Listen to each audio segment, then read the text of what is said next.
ශ්‍රී ලාංකීය කුළුබඩු කර්මාන්තයේ ආවේනික රස සුවඳ දේශීයත්වයේ ගුණ සුවඳ හා මුසුකොට යාවත්කාලීන දැනුම හා තාක්ෂණය සමගින් අපනයන කෘෂිකර්ම දෙපාර්තමේන්තුව හා රණගිර ශ්‍රී ලංකා ගුවන් විදුලියේ සුසංයෝගයෙන් ඔබේ දෙසවනින් හදවතට සමීප වන දිව්‍යමය රසගුලාව රසමන්සල අටුකොටු පෙරි රටක් අතමිට සරු හෙටක් අපනයන කෘෂිකර්ම දෙපාර්තමේන්තුව.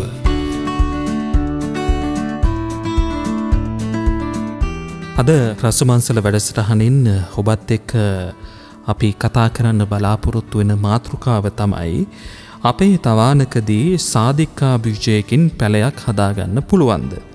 දැන් මේකට උත්තරේ අද මේ පැය භාගයක කාලය තුළ රසමන්සලෙන් ඔබට ලැබේවි.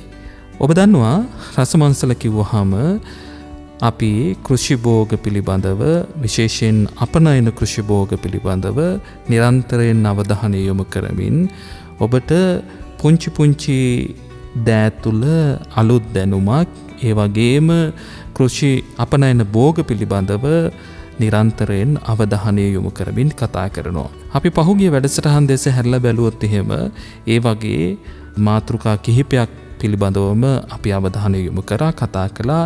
එයින් ඔබ උපරිම ප්‍රයෝජනයක් ලබාගත්තු වග අපිට ඔබේ ප්‍රතිචාර වලින් පැහැදිලි. ඒ නිසා අපි සතියෙන් සතිය උත්සාහ කරනවා මේ හැම දෙයක් පිළිබඳව සරලව ඔබට කියලා දෙන්න. ඒ නිසා අද මාතෘකාවත් එක්කත් ඔබට වඩා වැදගත්කමක් තිබේවි. මොකද සාධිකා වගාව සම්බන්ධයෙන් අපි අවධානය යොමු කරලා බලපුවම ලංකාවේ බොහෝ දෙනෙක් වැඩි ආදායමක් ලබා ගන්නා භෝගයක් විදිහට තමයි අපිට හඳුනා ගන්නට ලැබෙන්නේ. ඉතින් අද මාතෘකාව ටිකක් විශේෂයි. ඒ සාධිකා වගා කරන ගොවි මහත්තුරුන්ට වගේම අලුතින් මේ වගාවට යොමු වෙන කෙනෙකුටත් වැදගත්කමක් තිබේවි කියලා අපි විශ්වාස කරනවා. ඉතින් අද රසමන්සල වැඩසටහනට මේ පිළිබඳව කතා කරන්න අපි ආරාධනා කළේ අපනයන කෘෂිකර්ම දෙපාර්තමේන්තුවේ ගලගෙදර ව්‍යාප්ති නිලධාරී කොට්ටාශයේ ව්‍යාප්ති නිලධාරී සුමිත් ගුණවර්ධන මහත්මයාට. සුබ උදෑසනක්. සුබ උදෑසනක්.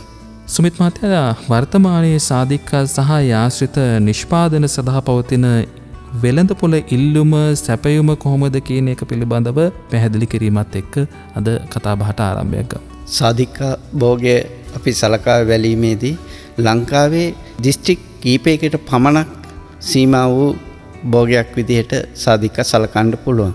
සාධිකා භෝගය ලංකාවේ මාතලේ, මහනුවර, කෑගල්ල ඒකම නුවරඑළිය දිස්ත්‍රික්කයේ යම් ප්‍රදේශ කීපයක සාධිකා භෝගය ව්‍යාප්ත වෙලා තියෙනවා. කෙටියෙන් මතක් කරොත් මුහුදු මට්ටමේ සිට මීටර් 600 දක්වා කඳුරට තෙත් කලාපයේ ඉඩම් වල තමයි සාධිකා භෝගය වැඩි වශයෙන් වර්ධනය වෙලා අස්වනු ලබා දෙන්නේ.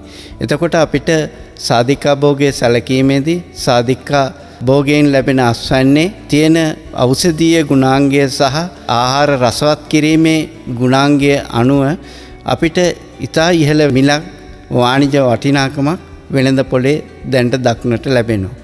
ඊට අමතරව සාධිකා භෝගය සලකනකොට කඳුරට ප්‍රදේශයේ ගෙවතු වගා භෝගයක් විදිහට ප්‍රචලිත වෙලා තියෙනවා.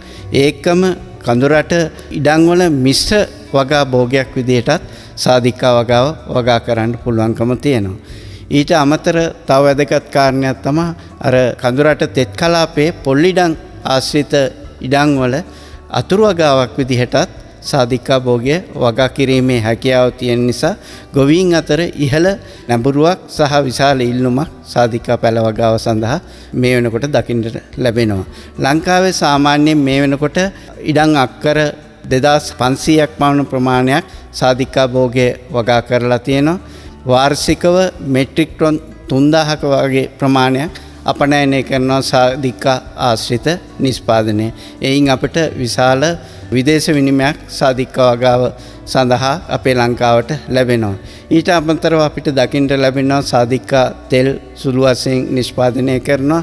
ඊට අමතරව සාධිකා ලෙල්ලෙන් නිෂ්පාදනය කරන චට්නි දේශීය වෙළඳ පොලේ ඉතාමත් ජනප්‍රිය තත්වයට පැමිණිලා තියෙනවා. හරි. එතකොට දැන් සුමිත් මහත්තයා සාධිකා වගා කරුවන් විදිහට නැත්නම් පැල නිෂ්පාදකයින් විදිහට තවානකදී සාධිකා බීජයකින් පැලයක් හදාගන්න අයුරු පිළිබඳව අපි අවධානය යොමු කළොත් එහෙම මොන වගේ සාධකයන් පිළිබඳවද එහිදී විශේෂයෙන් සැලකිලිමත් වෙන්නට ඕනි? සාධිකා පැලයක් සකස් කිරීම ගැන කතා කරනකොට සාධිකා භෝගය අපේ ලංකාවට වගා කරලා තියෙන කාලවකවානු ගැන සැලකීමේදී 19 වෙනි සියවසේ මුල් භාගයේ තමයි ලංකාවේ සාධිකා වගාව ආරම්භ කරලා ප්‍රචලිත කරා කියලා වාර්තා වෙලා තියෙන්නේ.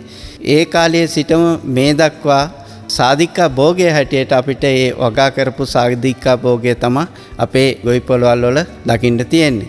ඒක නිසා අපිට තෝරාගත්තු විශේෂ වර්ණ එහෙම නැත්නම් තෝරාගත්තු විශේෂ ප්‍රභේද හෝ සාධිකා වගාවේ දක්නට නැති නිසා අපි සාධිකා අලුත් වගාවකට පැල සකස් කිරීමේදී අපි පරණ සාධිකා ගස්වල තියෙන විශේෂ ගුණාංග සලකා බලලා තමයි ඒ කියන්නේ පරණ සාධිකා මව් ගසක වාර්ෂිකව ලැබෙන අස්වැන්න ඒ එක්කම සාධිකා ගෙඩියේ විශාලත්වය එහෙම නැත්නම් බර සාධිකා වසාවාසියේ තියෙන බර සහ සාධිකා ඇටේ තියෙන බර වාගේ විශේෂ ලක්ෂණ මව් ගස්වල සොයලා බලලා ඒ මව් ගස් වලින් ලබා ගන්නා බීජ ඇට තමයි අපි පැලවීම සඳහා යොදා ගැනීම මේ වෙනකොට සිදු කරමින් පවතින්නේ.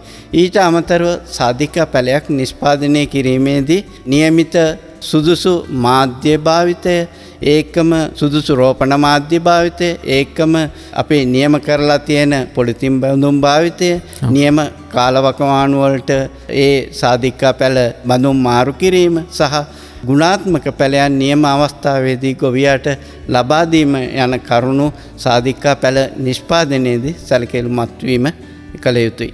හරි, දැන් මේ වගේ කාරණා පිළිබඳව විශේෂයෙන් ඔබේ අවධානය යොමු වෙනවා වගේම සාධිකා පැල විවිධාකාරයට සකසා ගන්න පුළුවන්. ඉතින් මේ අතරින් බීජ පැලයක් සිටීම වැදගත් වෙන්නේ කොහොමද කියන එකත් අපි ටිකක් කතා කරමු. සාධිකා පැල නිෂ්පාදනයේදී අපිට ආකාර දෙකකට නිෂ්පාදනය කරගන්න පුළුවන්. එකක් බීජ පැල සහ බද්ධ සාධිකා පැල විදිහට ආකාර දෙකකට සකස් කරගන්න පුළුවන්. අපි බීජ පැල සැලකීමේදී අපිට බීජ පැලයක් හිටවලා ඉතා පහසුවෙන් බීජ පැලයක් සකස් කරගන්න පුළුවන්කම තියෙනවා. ඊළඟට බීජ පැලයක් හිටවලා අවුරුදු 4-5 අතර කාලයකදී මල් පීදෙන තත්වයට එනවා. ඒ කියන්නේ ඵල ඇතිවීම ආරම්භ වෙනවා. ඊට පස්සේ මේකේ අතට දැනෙන එහෙම නැත්නම් ආර්ථික අස්වැන්නක් ලැබෙන කාලය අවුරුදු 10ක් විතර වෙනකොට ආර්ථික අස්වැන්නක් එක ගහකින් ලැබෙනවා. ඒකම අපි හිටවන බීජ පැලයක් සමහර විට පරම්පරා 2-3ක් දක්වා අවුරුදු 100ට වැඩි ප්‍රමාණයක් දක්වා මේ බීජ පැලයක් අපිට භූමියක තියාගැනීම ඒකම ප්‍රයෝජනෙ ලබා ගැනීම හැකියාව තියෙනවා.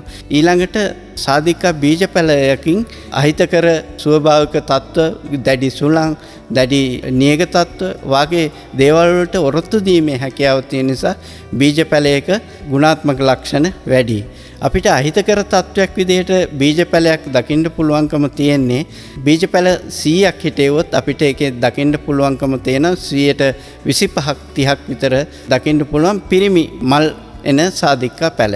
ඒක අපිට දකින්න තියෙන අවාසි ලක්ෂණයක්.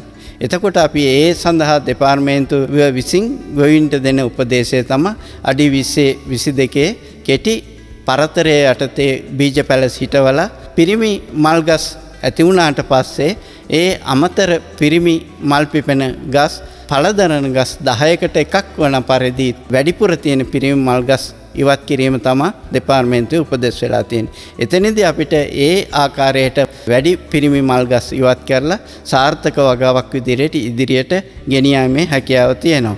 ඊළඟට මම කතා කරා බීජ පැල වලට අමතරව බද්ධ පැල කියලා. බද්ධ පැල සකස් කර ගැනීමේදී විශේෂ ලක්ෂණයක් විදිහට අපිට දකින්න පුළුවන්කම තියෙන්නේ අපි හිටවන සියලුම ගස් පළදරන පැලවීම තමයි විශේෂ ලක්ෂණය. ඊළඟට බද්ධ පැලයකින් සාමාන්‍ය ආර්ථික අස්වැන්නක් ලැබීමට අවුරුදු 15ක් 20ක අතර කාලයක් ගත වෙනවා. ඒකම බද්ධ පැල හිටවපුවාම අපි අහිතකර ස්වභාවික තත්වවලදී දැඩි සුළං සහ නියං කාලවලදී බීජ පැලයක් තරම් ඔරොත්තු දීමේ හැකියාව අඩුයි. ඒක නිසා අපි ගොඩක් වෙලාවට ගොවීන්ට බීජ සාධිකා පැල තමයි නිර්දේශ කරන්නේ වැඩි වශයෙන් වගා කිරීම සඳහා. හරි. දැන් එතකොට මේ බීජ පැල නිෂ්පාදනයේ වැදගත්කම පිළිබඳව ඒ විදිහට අපි සාකච්ඡා කළා වගේම දැන් මේ පිළිබඳව තව ටිකක් ඉස්සරහට යමු. බීජ පැල නිෂ්පාදනයේ වැදගත්ම සාධකය තමයි මෞෂාක සහ ඒවායේ බීජ තෝරා ගැනීම. සාධිකවලදී මේ සිදුවෙන්නේ කොහොමද කියන එකත් මම හිතනවා අපි දැන කියාගත්තොත් හොඳයි. සාධිකා භෝගේ අපි අවසාන අස්වැන්න විදිහට ලබාගන්නේ සාධිකා ඇට සහ සාධිකා වසාවාසි කියන නිෂ්පාදන දෙක තමයි වෙළඳ පොළට යවන්නේ. ඒක නිසා අපි මෞෂාක තෝරා ගැනීමේදී මෞෂාක වලින් බීජ ලබා ගැනීමේදී ඒ මෞෂාක වල විශේෂ ලක්ෂණ කීපයක් අපි අවධානය යොමු කරලා තමයි බීජ ලබා ගන්න. එතන මූලික කාරණේ තමයි හොඳ වැඩුණු නිරෝගී මව්ගස් වෙන්න ඕන මූලිකම සාධකය. ඊළඟට ඒ බීජයට ගන්නා මෞෂාකයකදී ඊළඟ ලක්ෂණයේ විදිහට අපි බලනවා වර්ෂයක් පුරා ඒකාකාරී අස්වැන්නක් ලබා දෙන්න ඕන. මේ අවුරුද්දේ එක අස්වැන්නක් ඊළඟ අවුරුද්දේ එක අස්වැන්නක් වගේ නැතුව ඒකාකාරී අඛණ්ඩ අස්වැන්නක් ලබා දෙන ශාක වෙන්න ඕන. ඊළඟ කාරණේ තමයි මව්ගසකින් ලබා ගන්න ගෙඩියක් එහෙම නැත්නම් ඵලයක් සාධිකා ගෙඩියක බර ග්‍රෑම් 30කට වඩා වැඩි වෙන ශාකයකින් තමයි අපි ගෙඩි ඇට ලබා ගැනීම කරන්නේ. ඉතින් සාධිකා ගෙඩියේ බර තිබිලා මදි. ඇත්තටම අපි ප්‍රධාන අස්වැන්න වෙන්නේ සාධිකා ඇටේ සහ සාධිකා වසාවාසි. ඒක නිසා අපි බලන විශේෂ ලක්ෂණයක් විදිහට මෞෂාකයක් තේරීමේදී සාධිකා අමු ඇටයක බර ග්‍රෑම් 10කට වැඩිය ලැබෙන මෞෂාකයකින් තමයි සාධිකායට ලබා ගැනීම කර යුත්තේ. ඒකම අමු සාධිකා වසාවාසයක බර ග්‍රෑම් 1කට වඩා වැඩි අස්වැන්නක් දෙන මෞෂාකයකින් තමයි සාධිකා ඇට ලබා ගත යුත්තේ. දැන් සුමිත් මහත්තයා එතකොට මේ බීජ තෝරා ගැනීම කොහොමද කරන්නේ? අපි දැන් මුලින් කතා කරා නිරෝගී මෞෂාකයකින් කොහොමද බීජ ලබා ගන්න කියලා. ඊළඟට අපි ලබාගත්තු බීජ අපි තෝරලා බලනවා පැලකිරීම සඳහා සුදුසු බීජ කොයි වගේ තත්වයකද තියෙන්නේ කියලා. ඒකාකාරී තද දුඹුරු පාටක් තියෙන බීජ තමයි අපි පැලකිරීම සඳහා යොදාගන්නේ. ඊට අමතරව විකෘති වෙච්චි අවපාට දක්නට ලැබෙන බීජ අපි ඉවත් කරනවා. විකෘති බීජ ඉවත් කරනවා. ඒකාකාරී තද දුඹුරු පාට තියෙන බීජ තමයි අපි පැලකිරීම සඳහා යොදාගන්නේ. දැන් බීජ නෙලීමට පෙර බීජ ආවරණය එහෙම නැත්නම් පොත්ත පැලිලා ගහේ තියුණු බීජ සමහර විට දවසක් දෙකක් මව්ගසේ තිබිලා මේ බීජයේ තියෙන ජලයේ ප්‍රමාණය ඉවත් වෙලා තියෙන බීජ අපිට දකින්න හම්බ වෙනවා. එතකොට ඒ බීජ අපි තවන් කිරීමේදී පැලවීමේ හැකියාව නැති වෙනවා. ඒ කියන්නේ බීජයේ ගාමීය මට්ටමින් කිව්වොත් කොට්ට වෙලා එහෙම නැත්නම් බීජේ වියලිලා නිසා පැලවීම සිද්ධ වෙන්නේ නැහැ. ඒක නිසා අපි මුලින්ම තෝරාගත්තු බීජ විකෘති බීජ අවපාට බීජ ඉවත් කරලා සුදුසු බීජ තෝරා ගැනීම සඳහා අපි මෞෂාක වලින් ගත්තු ඒ බීජ ජල බඳුනකට දැමුවයින් පස්සේ අර බොල් ඇට එහෙම නැත්නම් වියලි බීජ අපිට උඩ පාවෙනවා දකින්න පුළුවන්. ඒ ටික පැත්තකට කරලා අර ජල බඳුනේ ගිලුණු සාධිකා බීජ තමයි පැලකිරීම සඳහා යොදාගන්නේ. ඒ විදිහට තෝරාගත්තු බීජ මුලින්ම අපි ස්ථාපනය කරන්න ඕනේ කොයි වගේ ස්ථානයකද? අපි තෝරාගත්තු සාධිකා බීජ අංකුර අද්දවා ගැනීමට පැල කර ගැනීම සඳහා භාවිතා කරන්නේ වැලි තවාණක්. ඉතින් වැලි තවාණක් භාවිතා කරන්නේ බීජ අංකුර අද්දවා ගැනීමට සාධිකා බීජ තැම්පත් කරපුවාම මාස 1.5 දෙකක් විතර කාලයක් ගත වෙනවා බීජයේ අංකුරය ඇදීමට. ඒ කාලය තුල අපි තැම්පත් කරපු බීජයට රෝගහානි ඇතිවීම වළක්වා ගන්න මාධ්‍යයක් විදිහට අපිට සුදුසුම මාධ්‍ය තමයි වැලි.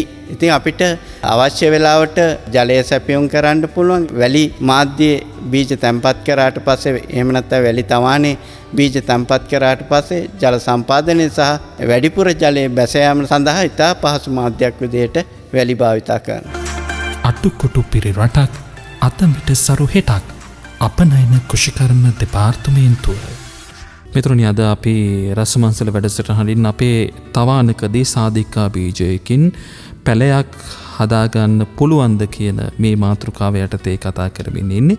මම හිතනවා ඔබට ඒ පිළිබඳව අවශ්‍ය තොරතුරු එහෙම නැතිනම් වෙනත් අපනයන භෝගයක තොරතුරු මෙන්න මේ කියන දුරකථන අංකයට කතා කරලා ලබා ගැනීමේ හැකියාවත් ඔබට තියෙනවා. සතියේ දිනවල කාර්යාල වේලාවන් තුල 0812 388 651 0812 388 651 දුරකථන අංකයට කතා කරන්න පුළුවන්. අපි අත කතා කරන්නේ සාදික්කා සම්බන්ධයෙන්. සාදික්කා බීජයකින් කොහොමද පැලයක් හදාගන්න ආකාරය පිළිබඳව. මොකද මේ වගේ දැනුමත් අපිට වඩා වැදගත් වන්නේ ඔබේ වගාව සාර්ථක කරගන්නට අවශ්‍ය ක්‍රමවේදයන් මේ තුල තියෙන නිසා. අපි සුමිත් ගුණවර්ධන මහත්තයත් එක්කයි මේ සම්බන්ධයෙන් කතා කරමින් ඉන්නේ. දැන් අර වැලි තවාන පිළිබඳව අපි කතා කරා තෝරාගත්තු බීජ මුලින්ම ස්ථාපනය කරන්න ඕනේ වැලි තවානක කියලා. එතකොට මේ වැලි තවානක බීජ සිටවන්නේ කොහොමද කියන එකත් අපි ටිකක් පැහැදිලි කරලා දෙමු. ඔව් අපි මුලින් කතා කරේ වැලි මාධ්‍ය තමයි බීජ රෝපණය කරන්න බීජ පැල කරන්න සුදුසු මාධ්‍ය කියලා. ඉතින්දී අපි වැලි තවානක් සකස් කරගෙන තියෙන්න ඕනේ බීජ රෝපණය කිරීම සඳහා. මේක තවන් කරුවෙක් විදිහට වෘත්තීය තවන් කරුවෙක් විදිහට යොමු වෙලා තියෙන කෙනෙක් නම් අඩි 3ක් පළලට අඟල් 6ක් උසට ගඩොලින් වැලි තවානක් නිර්මාණය කරලා වැලි වලින් පුරවලා ඒක නොකඩවා වැලි තවානක් විදිහට භාවිතා කිරීම සඳහා සකස් කරගෙන තියෙනවා. ඉතින් යංගොවි මහත්තයෙක් තමන්ගේ අවශ්‍යතාවය සඳහා පැල නිෂ්පාදනය කරනවා නම් අඟල් 6ක් උසට වැලි පාත්‍යයක් විදිහට සකස් කරගෙන වැලි මාධ්‍යයක් සකස් කිරීම කරගන්න ඕනේ. දැන් අපි තෝරාගත්තු බීජ තැන්පත් කිරීම සඳහා අපි තෝරාගත්තු බීජ පැය 24ක කාලයක් ජලයේ පොඟවා තැබීම කරනවා. එතනින් බලාපොරොත්තු වෙන්නේ බීජයට අවශ්‍ය තරම් ජලය බීජ උරා ගන්න හැකියාව තියෙනවා. ඊට අමතරව බීජාවරණයකින් තමයි බීජ ආවරණය වෙලා තියෙන්නේ. එතකොට බීජාවරණයේ මෙලෙක්වීම සඳහා ජලයේ පොඟවා තැබීම ඊටම වැදගත් වෙනවා. ඊළඟට අපි දැන් වැලි තවානේ තැම්පත් කිරීම කරන්නේ බීජයක් අඟලේ පේලිය අතර දුර අඟලක් සහ බීජ අතර දුර අඟලක් වෙන විදිහට තමයි තැම්පත් කිරීම කරන්නේ. වැලි තවානේ අපි එතකොට බීජයේ අංකුරයේ තියෙන පැත්ත පොළොවට යොමු වෙන විදිහට බීජ අඟලක් දුරින් පේලිය අතර අඟලක් දුරින් තැම්පත් කරගෙන යනවා සාදික්කා බීජ ටික.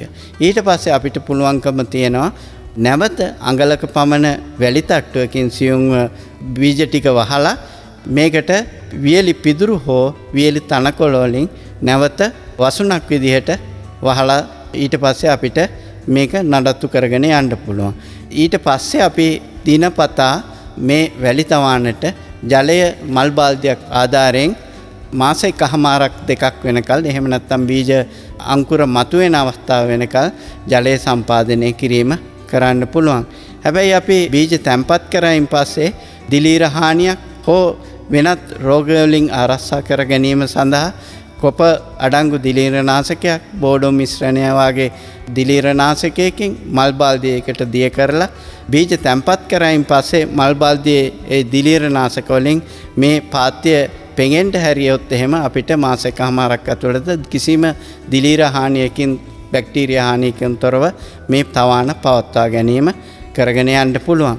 එතකොට මාස 1කමාරක් දෙකක් අතර කාලයකදී අපි මුලින්ම දකින්න පුළුවන්කම තියෙනවා සාදික්කා බීජවල අංකුරය මතුවෙන ස්ථානයේ මුලින්ම බීජයේ මුල තමා මුලින්ම මතුවෙන්නේ. ඊට පස්සේ තමා පොළවෙන් ඉහළට බීජ අංකුරය එන අවස්ථාව දකින්න පුළුවන්කම තියෙන්නේ. මේ අවස්ථාව තමා ඊළඟ බීජය එහෙම නැත්නම් අංකුරය ඇදුණු බීජ වෙනත් බඳුනකට දැමීමට ඊටාම සුදුසු කාලය. දැන් මේ කාරණයත් එක්ක දැන් අර මුලින්ම මේ විදිහට මේ බීජපැලේ බඳුනක අප ස්ථාපනය කරනවා කියලා හිතුවොත් එහෙම කොහොමද ඇත්තටම ඒක කරගන්නේ? ඔව් අපි දැන් අංකුරය ඇදුණු සාදික්කා බීජ ඊළඟට පොලිතින් බෑගයක තම තැම්පත් කිරීම සිදු කර ගන්න ඕනේ. මේ සඳහා පොලිතින් බඳුනක් විදිහට අපි භාවිතා කරන්නේ ගේජ් 250 ඝනකම තියෙන 5/8 ප්‍රමාණයේ පොලිතින් බෑග් තමයි යොදාගන්නේ. ඉතින් පොලිතින් බෑග් එක යොදා ගන්න හා සමානවම අපි මේ සඳහා රෝපණ මාධ්‍ය සකස් කිරීම කරගන්න ඕනේ. මේ සඳහා අපි පස් කොටස් එකයි රළු වැලි කොටස් එකක් සත්ව පොහොර කොටස් එකක් සහ කොහුබත් කොටස් එකක් විදිහට තමයි රෝපණ මාධ්‍ය සඳහා යොදාගන්නේ. ඉතින් කොහුබත් දැන්ට වෙළඳ පොලේ මිල අධික නිසා මේ සඳහා කර 10 හෝ යොදා ගැනීම ඉතාම යෝග්‍යයි. මේ කොටස් හතර එකට මිශ්‍ර කරලා ගත් රෝපණ මාධ්‍ය තවදුරටත් ගුණාත්මය වැඩි කිරීම සඳහා රෝපණ මාධ්‍ය කිලෝ 100කට රොක් ෆොස්ෆේට් කිලෝ එකක් මිශ්‍ර කරලා ලබා ගන්නා රෝපණ මාධ්‍ය තමයි පැල කිරීම සඳහා සාධිකා බීජ පැල කිරීම සඳහා යොදාගන්නේ. මුලින්ම අපි 5-8 පොලිතින් බෑගේ භාගයක් පමණ රෝපණ මාධ්‍යයෙන් පුරවලා ඊළඟට බීජ අංකුරේ සහිත සාධිකා ඇටය පොලිතින් බෑගයේ ඉහළට සාධිකා ඇටේ පෙනෙන පරිදි ඉතුරු රෝපණ මාධ්‍යයෙන් බීජය තබලා පුරවාගෙන ගත්තහම තමයි සාධිකා පළවෙනි බඳුන් පැලේ සකස් කිරීම කරන්නේ. ඊට පස්සේ සුදුසු තවන් භූමියේ මේ පැල ටික තැම්පත් කරලා අපිට පුළුවන්කම තියෙනවා මේට අවශ්‍ය ජලය සහ වෙනත් යොදවලා මාස 6ක් 8ක් අතර කාලයක් මේ සාධිකා පැල මඩුවේ නඩත්තු කිරීම කරන්න පුළුවන්. සාධිකා පැල මඩුවක සාමාන්‍ය සාධිකා පැල තැම්පත් කරලා තියෙන පැල මඩුවක 60 සෙවණ දැල් ආවරණය කරලා තියෙන්න ඕනි. එහෙම නැත්නම් සාමාන්‍ය ගොවියෙක් සාධිකා පැල සකස් කර ගන්නවා නම් ඊහා සමාන සෙවණක් තියෙන ස්වභාවික පරිසරයක වුණත් සාධිකා පැල තබා ගැනීමේ හැකියාව තියෙනවා. මේ මුල් අවස්ථාවේ බඳුන් කරපු සාධිකා පැල මාස 6ක් 8ක් විතර වාගේ කාලයක් පළවෙනි අවස්ථාවේ බඳුන් පැලවල නඩත්තු කිරීම කරන්න ඕනේ. හරි. දැන් එතකොට සුමිත් මහත්තයා මේ කාරණාත් එක්ක අර මුලින්ම බඳුනක යෙදූ බීජ පැලය වර්ධනය වෙනවත් එක්කම ඒ බඳුන මාරු කරන්න ඕනද? ඇත්තටම සාධිකා පැලයක් අපි ගොවි මහත්තුරුන්ට නිකුත් කිරීමේදී අවුරුදු 1කමාරක් විතර කාලයක් අපි සාධිකා පැලේ නඩත්තු කිරීම කරන්න ඕන. සාධිකා පැලය වර්ධනය කරන්න ඕන. ඉතින් අපි මුලින්ම පැලේ තැම්පත් කරේ 5-8 බෑගයක. පැලේ සඳහා ඒ බඳුන ප්‍රමාණවත් මදි. ඒක නිසා අපි බඳුනකට මේ සාධිකා පැලේ මාරු කිරීම කරනවා මාස 6ක් 8ක් විතර කාලය ගත වුණාට පස්සේ. මෙතෙන්දී සාධිකා පැලවල හරස් සතු එන්න කලින් තමයි අපි දෙවෙනි බඳුනට මාරු කිරීම සිද්ධ කරන්නේ. ඒ සඳහා අපි භාවිතා කරන්නේ ගේජ් 300 ගණකම තියෙන පොලිතින් තමයි භාවිතා කරන්නේ. මේ සඳහා විස්කම්බේ අඟල් 10ක් සහ උස අඟල් 12ක් වෙන පොලිතින් බෑග් තමයි භාවිතා කරන්නේ. රෝපණ මාධ්‍ය විදියට භාවිතා කරන්න පුළුවන් අපි මුල් අවස්ථාවේදී කියපු මතු පිටපස් කොටස් එක, සත්ව පොහොර කොටස් එකක්, රළු වැලි කොටස් එකක් සහ කොහුබත් හෝ කරකරන ලද 10 කියන මාධ්‍ය එකට එක මිශ්‍ර කරගත්තු මාධ්‍යම භාවිතා කරන්න පුළුවන්. දැන් අපි දෙවෙනි අවස්ථාවේදී යොදාගත් 10-8 බඳුන රෝපණ මාධ්‍යයෙන් අඟල් 3ක් පමණ පුරවලා ඊට පස්සේ ප්‍රවේශමෙන් 5-8 බෑගයේ තියෙන සාධිකා පැලේ පස් ඉවත් නොවන පරිදි හොඳින් කැපෙන පිහියකින් පොලිතින් බෑගයේ දෙකට පළලා ඉතා පරිස්සමින් අර දෙවෙනි බෑගයේ මැදට වන පරිදි සාධිකා පැලේ තියලා රෝපණ මාධ්‍යයෙන් සම්පූර්ණයෙන්ම සාධිකා පැලේ වටේට තියෙන හිස් ප්‍රමාණය රෝපණ මාධ්‍යයෙන් පුරවලා ඊට පස්සේ පුළුවන්කම තියෙනවා පැලේ නැවත මාස 10ක් 12ක් දක්වා අර පැල මඩුවේ එහෙම නැත්නම් අපි සෙවණ මඩුවේ මේ පැල නඩත්තු කිරීම කරගෙන යන්න. මේ අවස්ථාවේදී අපිට විශේෂ රෝග හානි දකින්න පුළුවන්කමක් නැහැ සාධිකා පැලතවානක. ඉතින් සාධිකා පැලතවානේදී දකින්න පුළුවන් කෘමි හානි නැති වුණත් සමහර වර්ෂා අධික කාලවල කොළේ දුමුරු පාට තිත් ඇති වෙලා කොළ හැලීම වගේ දේවල් දකින්න පුළුවන්. ඒ අවස්ථාවේදී තඹ අඩංගු සුදුසු දිලීරනාශක යොදන්න පුළුවන්. ඒකම බෝඩෝ මිශ්‍රණය වගේ මිශ්‍රණයක් සකස් කරලා ඉසීමෙන් රෝග පාලනය කර ගැනීම හැකියාව තියෙනවා. හරි. අවසාන වශයෙන් සුමිත් මහත්තයා දැන් අපනයන කෘෂිකර්ම දෙපාර්තමේන්තුව විදියට මේ පැල නිෂ්පාදනය සම්බන්ධයෙන් ලබා ගන්න පුළුවන් දැනුම සහ ඒ සේවාවන් මොනවද කියන එක පිළිබඳවත් අපිට පැහැදිලි කිරීමක් කරන්න. අපනයන කෘෂිකර්ම දෙපාර්තමේන්තුවේ ලංකාව පුරා ප්‍රාදේශීය කොට්ටාස මට්ටමින් ව්‍යාප්ති නිලධාරීවරුන් සේවය කරනවා.